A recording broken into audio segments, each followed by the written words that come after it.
By now, you've all seen all the news around Diddy, the Diddy files, and this has been going on for a while. It's actually been going on for probably a year, a little bit over a year, where the revelation of Diddy, his network, and everything that's been going on has kind of come to light. A lot of people in the mainstream now have to talk about it. And you still see some really good quasi things on the far left or far right. I think Ian Carroll has done a great documentary or a great job of tracking everything going on with the Diddy files. But the big question is, why now? Why now, right? Let's think about why now. Because this is a few days before the election, right? We're less than a month out, really. September's almost over. We have October, early voting starts soon. And this is all while mainstream Hollywood actors are endorsing Kamala Harris. Maybe there's a connection there, but here's the one thing that you need to understand when it comes to some of these optics. Obviously, there's a lot that we don't know. There's a lot that we're never going to know, like stuff with Epstein and the island. Like, we can predict, we can piece puzzles together, but we never know the full story. We don't know the list. We don't know exactly what happened, even though we all have our own ideas. But the key thing that I want you guys to understand is the system uses people as it sees fit.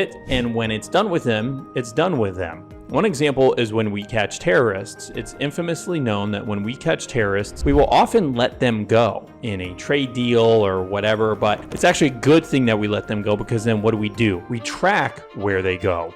We want to see what the rest of the network is. Where do they go? Who do they talk to? Are they going in a building that we hadn't thought of before? Are they talking to people that we hadn't thought of before? So releasing terrorists is very similar to playing with people in Hollywood and in DC. Sometimes when you have dirt on somebody, you let them continue to kind of spread that dirt, or you let them go out in the industry to figure out what the network is. There's a lot of value in that to the system. But then the second example that I'll give you is when the system is done with you, doesn't matter who you are, you're laid by the wayside.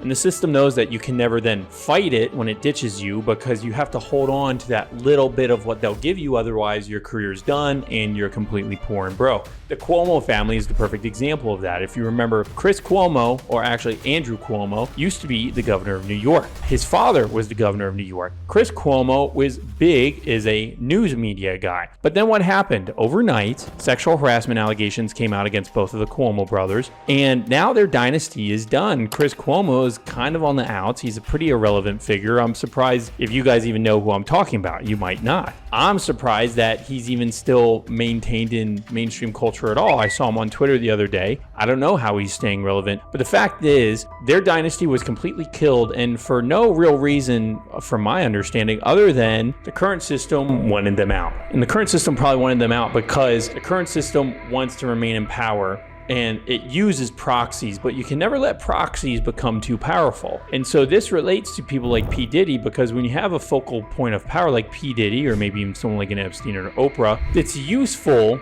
until they become so influential they hold leverage over the person using them. So at some point they have to be brought to kneel. So the big question is, when you bring someone down and essentially oust them, how do you make sure that there's no backlash damage? The whole situation with Epstein played out pretty well for the people that were using him.